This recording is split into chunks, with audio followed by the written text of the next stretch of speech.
Hi guys, I'm Dan Phillips and I'm an advanced clinical practitioner and psychotherapist at the NHS in North Wales, where I manage a psychological trauma service. Today I'm going to be talking about why some clients we work with struggle with the process and sometimes don't even want to change despite our input. I'll also be covering a little bit about what trauma is and how it can affect us. Now, before I go any further, you might have noticed I stumbled my words a little bit. You might struggle to understand me. I've got quite a thick Liverpool accent. I get excited about this sort of stuff. I talk really fast about it. And I'm getting over a bit of a brain damage as well, a bit of a brain bleed. So all those things combined together and those subtitles, you're really going to struggle, I'm afraid. So anyone's out there good at technology, please help me out. Normally I present to like a live audience. I can look at the audience and see who's got a confused look on the face. He looks a little bit blank. It's not going to happen to you guys, is it? So best of luck. Hopefully you can keep up with me. Or just maybe play it back slower. That could work. Now, this is where I work. This is called St Mark's Doctor Surgery, based in Connah's Quay in Flintshire. Now, I work in what we call a primary care service. Now, this is ideal really because we work holistically with the patient and we see the client as a whole group of symptoms together as one whole person, not just a little bunch of specialism counselling stuck in a corner somewhere, which you might have had in your placement so far. Okay. What I like about this is we look about every day, twice a day. We meet doctors and nurses and we get someone who's struggling with something and we look holistically and make sure we're not missing something with them. Now, just to give you a bit of background, this is Descartes. I hate this guy. So remember your XY graph that you had when you were in school, doing your homework, brought you to tears, still brings me to tears. Well, he had this idea, because he's a bit of a theologian, a bit of philosopher, that only God can understand the mind and man can understand the body. And since then, medicine sort of listened to him, and now we've got these specialisms where we're divided into different subjects according to where your pain is. So what you might find, that if you're getting problems, pains in your chest, you go to a cardiologist. You have problems with your stomach, you might go to a gastroenterologist, and mental health, you might finally see a psychologist or psychiatry. Now, the problem with that is when we divide the body, we don't get all these specialisms talking to each other.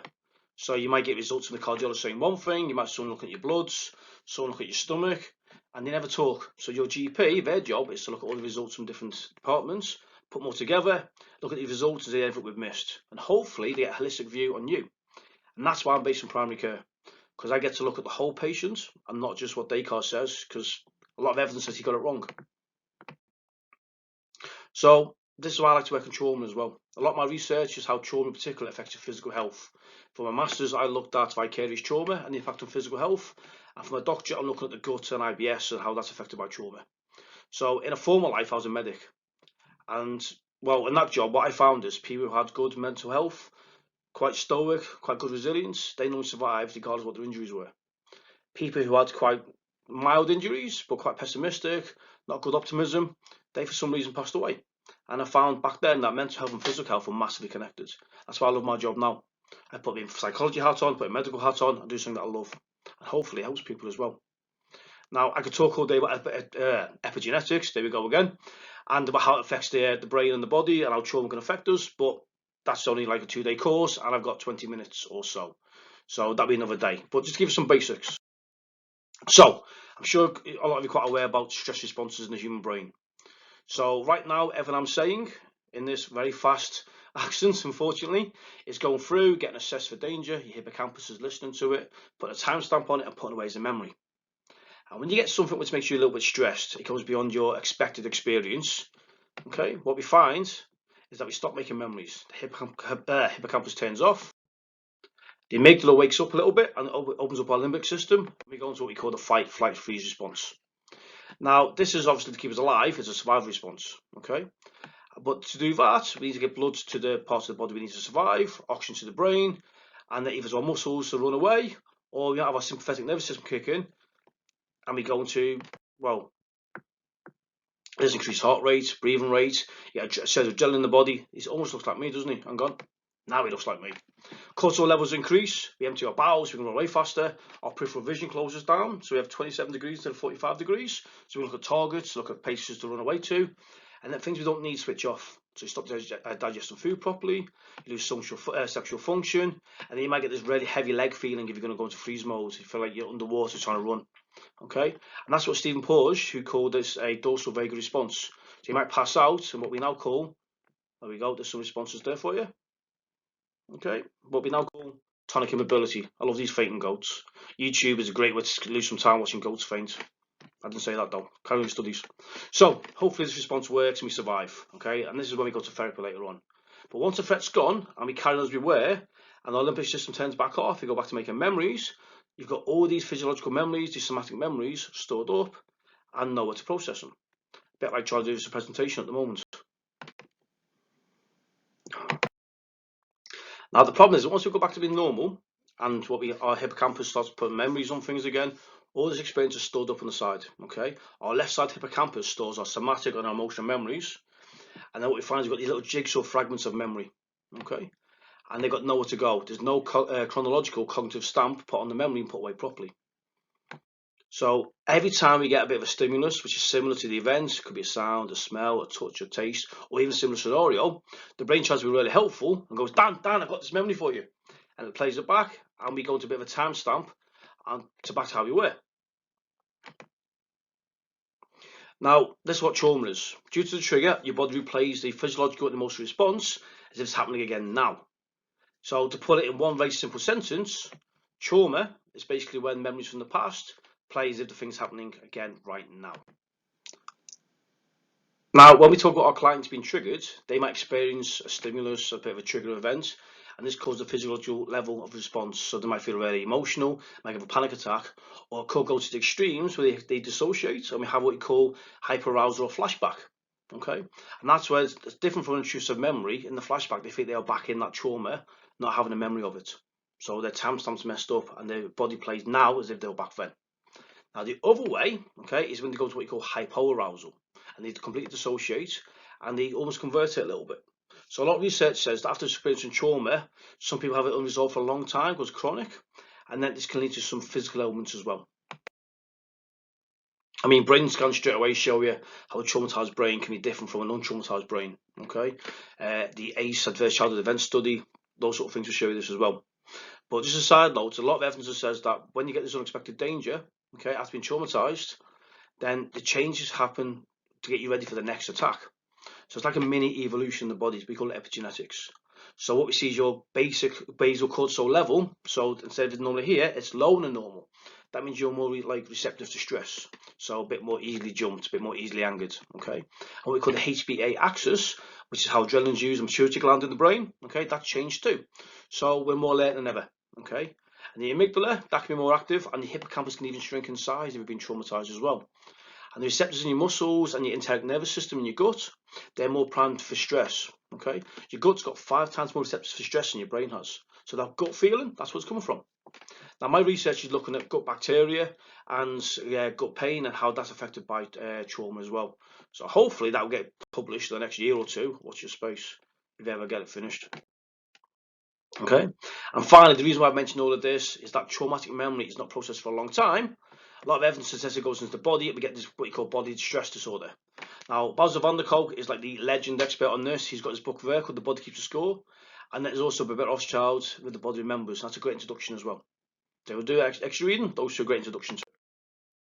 Now, there's a lot of growing evidence and research showing that lots of previously considered conditions, which are classed as medically unexplained or functional disorders, actually could be, well, psychological. Okay, not saying they're made up in any way, but saying there's no disease process in that part of the body. So some fibromyalgia has got real pain, some of IBS has real pain, phantom pains, tinnitus, frozen shoulder, might be a result of being in a primed physical get ready state for so long that the body's finally can't relax. Okay, so the trauma primed and ready to go. Okay, so fibromyalgia is something I see a lot in my clinic. I'd say 75% of our patients on our last survey have got a dual diagnosis of fibro PTSD. Now, the pain is real. I'm not doubting that in any way. MRI scans and fMRI scans say the brain's showing real pain response. We believe that completely. But the part of the body that hurts hasn't got that pain response to it.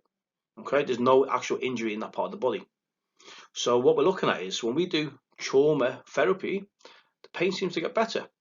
Now, what we're basing that on is there's a study done recently, which will be due to be published soon, where 40% of people do surveys with fibromyalgia diagnosis had an ACE score, adverse childhood event score, of over 6, or they recognised some sort of significant trauma in their childhood. And then for the people who didn't have the ACE score or a childhood event, 40% of them recognised a significant trauma, single event trauma in their adult life. So 80% of people with this fibromyalgia diagnosis have some sort of trauma diagnosis. And that's been seen across all over the world, not just in NHS Wales or the UK. Okay, so there's a lot of dual diagnosis of things like IBS and PTSD, and fibromyalgia PTSD, frozen shoulder PTSD. It's a lot of bodies sort of carrying this sort of thing. Okay, and this is what our service does. So we work with the whole person. Okay, so we work with medical teams because we need to manage risk. So there could be a cancer there that we're missing. I don't want to think it's somatic or there's a psychological origin when there's some real work going on there. It could be viral. There's loads of medical problems that could be getting missed. But quite often what we're finding is after we've risk managed and we've ruled out the medical stuff, then we're finding that actually psychological therapies do work. Okay, now just to put the two together, if you watch like a sad movie, so here we got, you know, Mufasa getting killed there by Scar, one of the saddest moments in TV history, the first Disney on-screen death. Yeah, but a Disney geek, don't tell anyone. Okay, then that's going to upset you. But by stamping your foot or put a needle in your arm, the same part of the brain lights up. So we have the same part of the brain lights up here for emotional pain and for physical pain. So pain is pain the way the brain sees it. Only since Descartes do we see it separate. Okay, and Antonio Damasio, who's a very, very clever neuroscientist, look him on YouTube, his videos are amazing. Okay, he's done a whole book about why Descartes was wrong called Descartes' Error. And he said that they very much are connected and we create our own emotional world of our physical world and the other way around. One can't exist without the other. Okay, and that's why you cry when you're upset. Mind and body definitely connected. Okay, now we've got a bit of roadmap on where I work because we work with trauma, we work with nice guidelines as well. If you've got a diagnosed condition, as a counsellor, psychologist, psychotherapist, you've got an obligation really to work within approved guidelines. Okay, because if it all goes wrong one day and you're in Colliers Court, you can't say you're doing something which wasn't really recommended therapy. Okay, so you want to make sure that you're working to some sort of rule book. And we use, this 3-stage model here, done by Judith Herman, the trauma recovery model. Okay, stabilization, revisiting, and integration. So revisiting is looking at the trauma itself, but before we do that, you need to look at how to make the person safe to go back into their trauma work. And once they've looked at trauma work, how do we prepare them for life without, therapy? Okay, now we've added another bit into ourselves. We've added more emphasis on the relationship. Because what we find is that the relationship with the therapist and the doctor surgery and the patient is massively important. But also think about the person themselves, the client. Their relationship with themselves is not often great as well. Quite often people carry this just sort of hatred, this blame, the shame, because, who they are, they don't like. Then, psychological distress, as Rogers calls it. So because of that, they blame themselves for trauma quite a lot of the time. And there's lots of paperwork out there, lots of research looking at shame and trauma. Okay. Now, the thing is, people want to go back to being who they were before the trauma, and quite often say, Dan, please, I want to go back to who I was. So can you just erase that part of my life? We can't do that. We can't unlearn what you learn. You can't unknow what you know. So we can't go back to our person. Okay. So emphasis needs to be on building a new self. And that's a very scary thing, to become a whole new person without this trauma. Okay. And some people never really grasp that concept. And I think if you can't get that early on, if you can't get to understand that they can't go back to who they were before the trauma, then you're really going to get some sticking blocks later on. Okay. Now, as counsellors and psychotherapists, psychologists, no matter what we do, which modality we're trained in, we're taught so much about human development. It's quite a privilege, really, how much we learn about the human body, about the human brain, about how we interact with each other. Now, how our personalities are influenced and how the self itself can be betrayed, that's rare knowledge. Not everyone we work with knows that. And we haven't got time in our sessions to psychoeducate people to that level. And would people want to know this? Okay. But as you've just found out, or you're still doing now if you're still on your course, this training is one of the most challenging things you're ever going to do. But it's also one of the most rewarding as well. Now, the personal development work alone in this field is unique. Okay. That experiential learning you get from this, you're not going to get anywhere else. Okay. Now, whether you subscribe to Rogers' theory that lack of core conditions moves into further away from our true organismic selves, okay, and the person we're meant to be, or maybe you're a behaviouralist at heart and you find yourself, maybe treating and conditioning people around you with sweets and treats to get what you want. I know people like that, you never know, okay. Then either way, I'm going to make a massive assumption you've got a belief deep down that people can change. If you haven't, why are you in this role? Okay. People can change with the right conditions, whether that's tasty treats, whether that's core conditions, whether that's just with a little bit of, conditioning, okay, whatever you subscribe to, okay. But either way, the belief is that engaging with the right therapist and the right style of therapy at the right time that's going to move a distressed person to a place where they feel better, where they, well, we use this term recover. Definitely not recovering that slide, is he? Okay, now what do we mean by recovery? It's quite a dangerous phrase, really. So quite often when a patient or a client comes to me and ask them what they want for the therapy, what their outcome is, they say, I just don't want to feel like this anymore. Well, most people I've met have an understanding that therapy won't make your life happy forever. Okay, the lows of life are part of life, aren't they? We can't get rid of that. And a bit of psychoeducation, I can teach people that anxiety is a part of your life. Anxiety is not trying to torment you. Your anxiety is trying to keep you safe, okay, not torment you. But making therapy purposeful, and that's a big word for me, purposeful. Identifying clear goals of why we're both in this room together can be a big problem, okay? So you got a personal trainer working on physical health, working in a gym, and they're told by the client they want to lose weight. Well, how much weight do you want to lose? So they identify how much weight they want to lose and when by, and then the target sessions, and then there's a little bit of a roadmap, isn't there? And that makes things a lot easier to work. But with psychotherapy, we might have a goal like that. We might have a very tangible, very specific goal. So for my field in trauma, some might have been involved in a car accident and they can't get back in the car since. So I know they want to get back into a car, but to drive their car since that car accident. And that's easy to do, not easy, but there's a direction of that one. But quite often people don't actually have something they want to do. They just don't want to feel like this. They just want to feel different. They just want to learn something new about themselves and maybe try and look at something from the past in a different way. And that's very, very, well, subjective, isn't it? It's hard to measure. And I understand what they tell me, and my understanding of what I understand. So we're never really going to get a full understanding where we're going with these sessions, okay? That's harder to work towards. Especially that's something your clients never had before. So if you've got long-term trauma, you've got maybe a history of childhood abuse, maybe you've got attachment trauma, then they don't know what they're working towards. There's nothing to get back to. It's something completely new, it's completely different for them, okay? And that's exciting, but that's terrifying as well, okay? They're moving to a place of the unknown. Now, it's worth noting that quite often people build the whole identity in their lives around this distress. Okay, so as much as this distress is seen as a negative thing, it's maybe not negative, but just not desired, not wanted. It's causing turmoil. But also, it can be an identity. People build an entire social network, put my teeth back in, they build an entire social network around the support groups. Okay, that can be the only socialization someone gets, the only interaction, the only page they've got is their support group, whether it's AA or a borderline personality support group or an amputee support group or cardiac rehab. That's everything to these people, okay? And then you got also maybe relationships as well at home.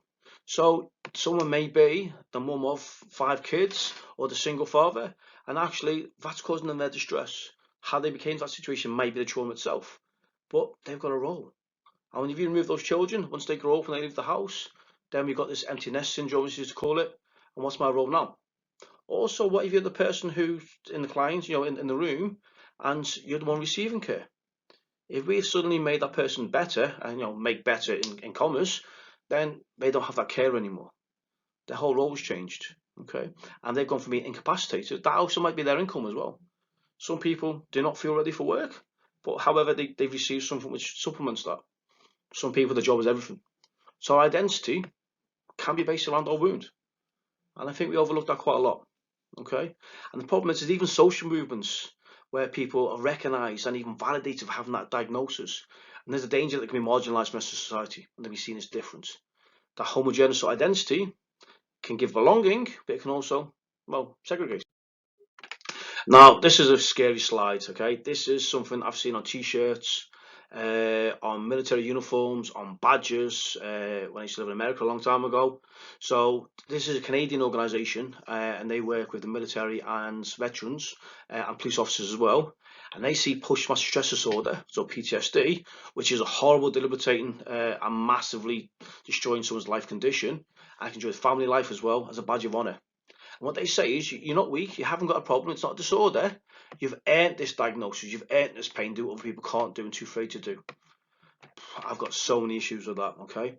But we do see it over here as well. I mean, you get all over the United States, and maybe some people aren't always surprised by that. Spend a lot of time over there, there's definitely a different approach to mental health. But over here, if I'm working with veterans, this veteran might leave, the military and think straight away they've got PTSD.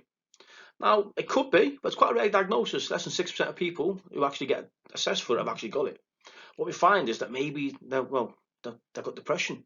Maybe it's bereavement, because they've had relationships breaking down when they've been away, they've lost colleagues and friends, they've seen some horrible things that way. It could be an adjustment disorder. So you've had this very institutionalized life, they've came out and they've lost their rank, their respect, and no one knows what they've been through. That is a massive shock on its own. Or maybe generalized anxiety disorder. That's extremely common as well. Actually, it's more common in PTSD in veterans because they've been living on edge all the time while they're on tour, while they're serving away, trying to be vigilant for any threat that could be there. When you come home, you can't relax. Well, PTSD itself is quite rare.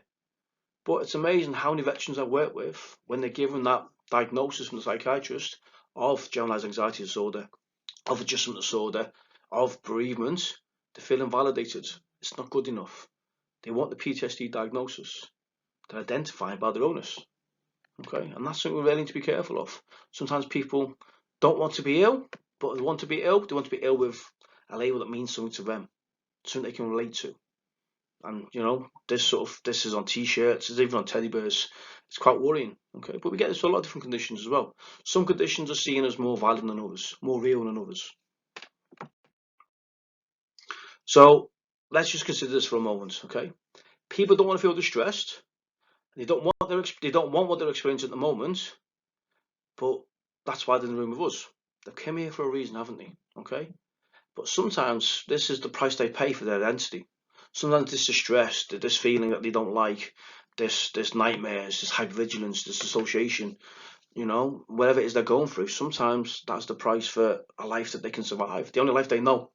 Okay, and sometimes people don't realize that if they do want to get better, I hate that phrase, okay, then the whole dynamic can change. And maybe we need to warn them about this, okay? How they interact with people around them, the world around them can change. And the whole new world had their employment's going to open up and how they see themselves as well. Now, taking into account what Woody said about the physiological factors and how the mind and the body are connected, some people's relationship with their bodies definitely changes as they psychologically get better. So you look at the world of physical healthcare, okay? We've got loads of examples of people who are hearing impaired, who rely on hearing aids to hear, okay? They might slow it down a little bit for me, they can do, okay? And what we find is a lot of those people actually giving the hearing aids back to the NHS, back to private organisations, saying, I don't want it, please take it back. Because suddenly they're interacting with the world differently.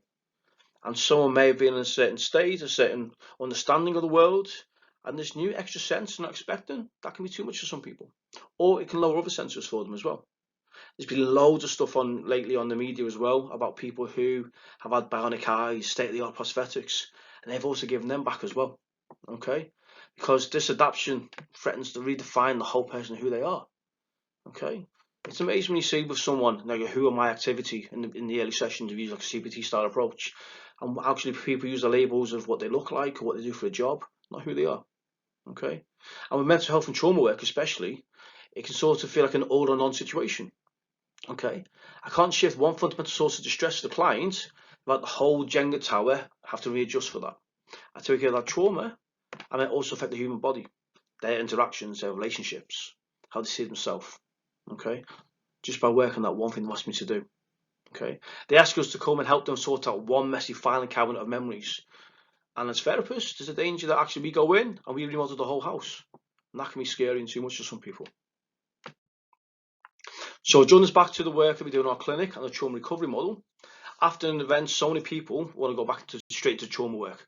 So they've had the car crash, they've been attacked, they've had a horrible bereavement, and they come in and it's like, Dan, please take this off me. That first session of a client, how many times do they just offload everything on one go? Sometimes, if there's a good rapport. Okay. Now, also there could be limitations on the sessions. Okay, it could be lack of funding, massive waiting list, and you've only got X amount of sessions with someone. When I started working at St. Mark's, I could have unlimited sessions at some clients for 2.5 years. That made massive waiting lists, as you can imagine. Now with our staff, we give up to 16 weeks, so 4 months worth of therapy. Okay, and what we find is that's reasonable. NHS in England, IAP services might give someone 6 weeks. Every service is different. Okay, the problem with that is it changes what your focus is in a session, and you might go straight into looking at trauma itself and miss out some very important stuff. Okay, so 2 seconds. Let me just scroll for my notes. Now, let's face it, okay, I've definitely done it in the past when I'm new, and I still get to sometimes do it now. As therapists, we also can be over keen. Okay, definitely something with supervision. But sometimes we really want to wrestle with that trauma, we want to help the person. Sometimes we even want one and they do. Sometimes we really value and care for our clients, and we want to get them through this, and we dive into stuff so quickly, and maybe sometimes a little bit too quick for them as well. So if you find yourself wanting it more than they do, definitely take it to supervision. Okay, supervision never gets old. You always learn something from it. Okay. Now, sometimes we need to be very vigilant about our approach as well, people. Okay, because we understand what they tell us, and our understanding from our experiences. So I definitely take things slow in the first few sessions, almost snail's pace. Okay, that's massively important. Now, how true is it as well that people want to skip the hard bit as well? So we might have any sort of loss in our life, could be bereavement, could be a loss of a job, loss of a person, anything at all. We know it's going to hurt, we know we're going to feel horrible, and we also want it to happen as quickly and as smoothly as possible. Okay. Now, the problem with that is, well, what's that grief mean to us?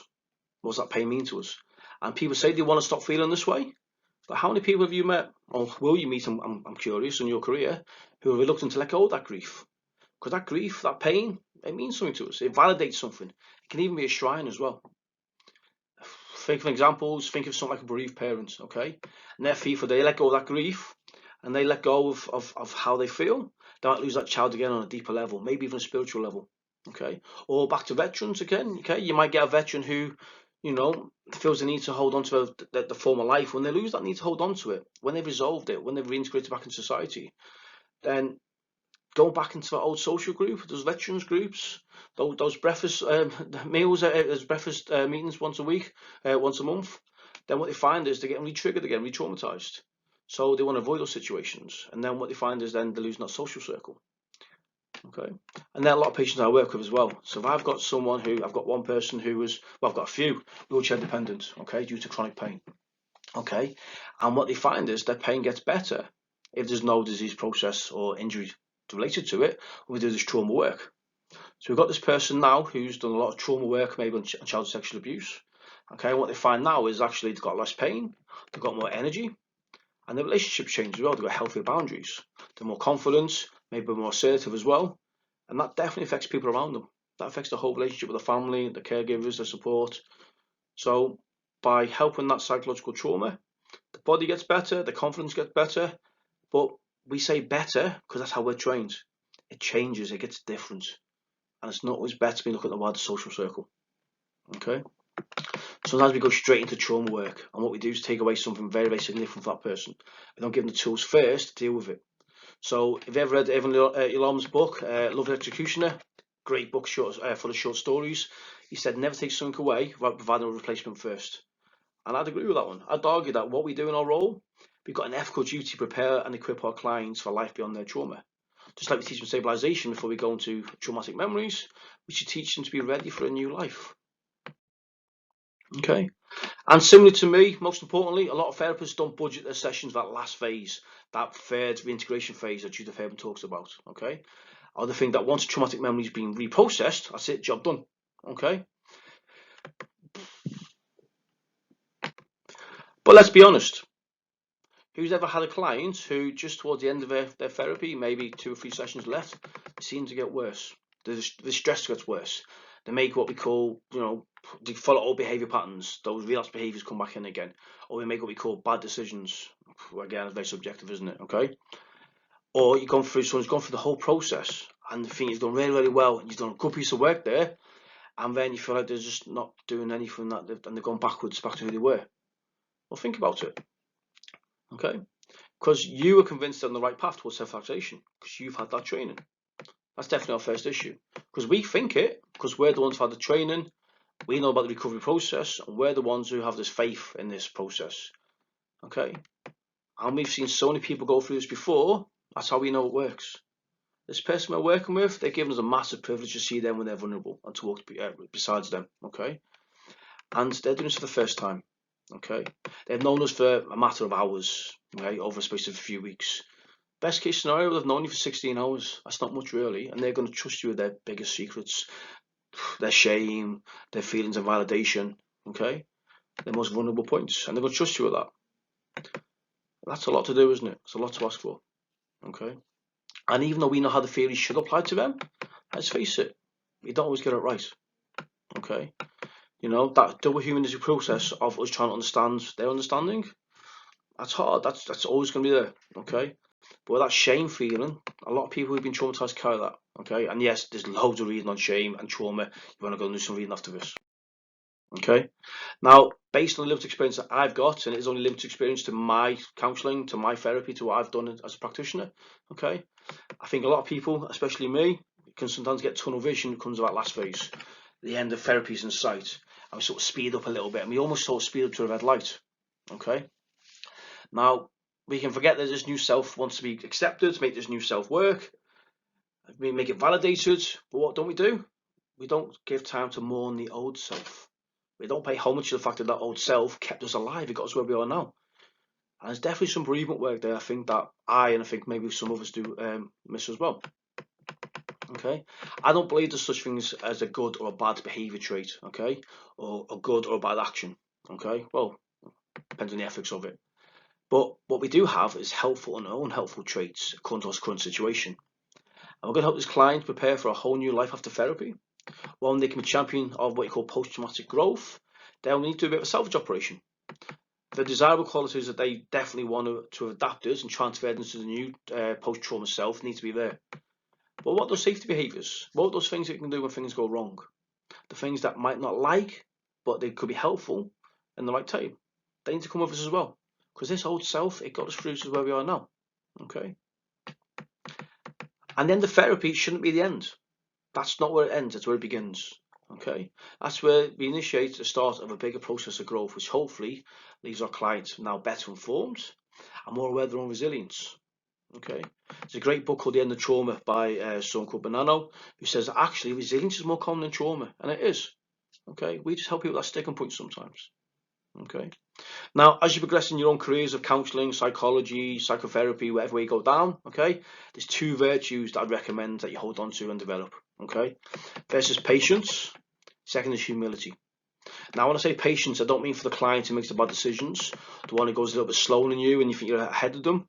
Okay, I don't mean the client who doesn't always turn up to sessions when they should do, or is not as good at practice your boundaries. I mean patience for yourself.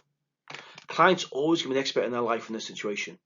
That heavy to process, try to understand them, will always leave us wanting. We're never going to be catching up to them. They're the expert, not us. So that feeling of being uncomfortable, that I'm not good enough, unfortunately, that's part of psychotherapy. That's part of the deal. You need to get used to the fact that we're always going to be learning. There's always more to learn. So be patient with yourself.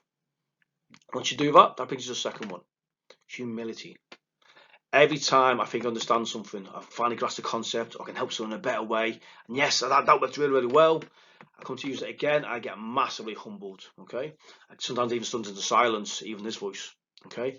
And that's because, you know, trauma's about things that we weren't expecting. And people are different. Every person's got their own way of looking at things, okay? So humility and patience, definitely take them with you, okay? We're in their world, they're not in ours. Here we go. I love this slide. Okay, that's because it's nearly the end. So throw away your idea of someone getting better. Okay, in the NHS we can't really do this. We have this sort of medical model, and everyone's got a planned ending. Which okay, there's just lots of politics around that as well. But when it comes to personal development and the work that we do, getting better doesn't exist. It gets different. The world changes. Our perception of it changes. In trauma, the world becomes less safe and we adapt to it. Okay, but one way or another, there's always change. There's always growth. There's always development. Just might not be the way we want it to go, even if we don't like it. Okay, and with every interaction with another person, there's a change that happens in us. Even this talk will change you. It might improve your knowledge in Scouse dialect or brain damage talk. Okay, but during this role, I've had the privilege of working with some people and witnessing their most vulnerable states. Okay, and there's times I've definitely got it wrong. Okay, but that interaction is one which moves them to slightly better points of distress. It's a privilege of being helpful. This therapeutic alliance, this relationship we have, they lead it. Okay, but we've got a duty and ethical obligation, I think, that when someone has a relationship with us, it's a purposeful one. We don't just sit down and talk for 15 minutes once a week. Okay, 168 hours in a week, they're with us for less than an hour. Let's make that a purposeful 15 minutes or hour. Okay, and more than something I've said today, hopefully you can take that away with you. And when you interact with your clients, okay, hopefully they'll be a bit more willing to walk with the, they'll be a bit more willing to work with their wounded selves and that distress they have, and they're guarding it for good reason, hopefully, the reason to hold on to that distress. There you go. So just looking back at the objectives before I finally finish. Okay, this one I looked at the beginning. Hopefully I've looked at trauma recovery model and you understand that. What trauma is, I've briefly touched on that one, okay?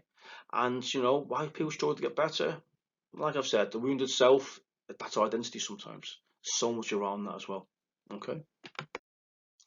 And that's it, that's me, and that's me as well, from what I've been told.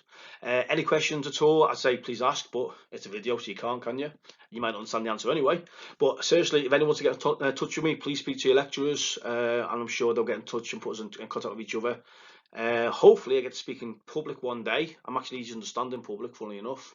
And good luck with the rest of your studies and your careers, and doing this job, you're never going to stop learning. So thank you very much, guys, and take care of yourself. Thank you.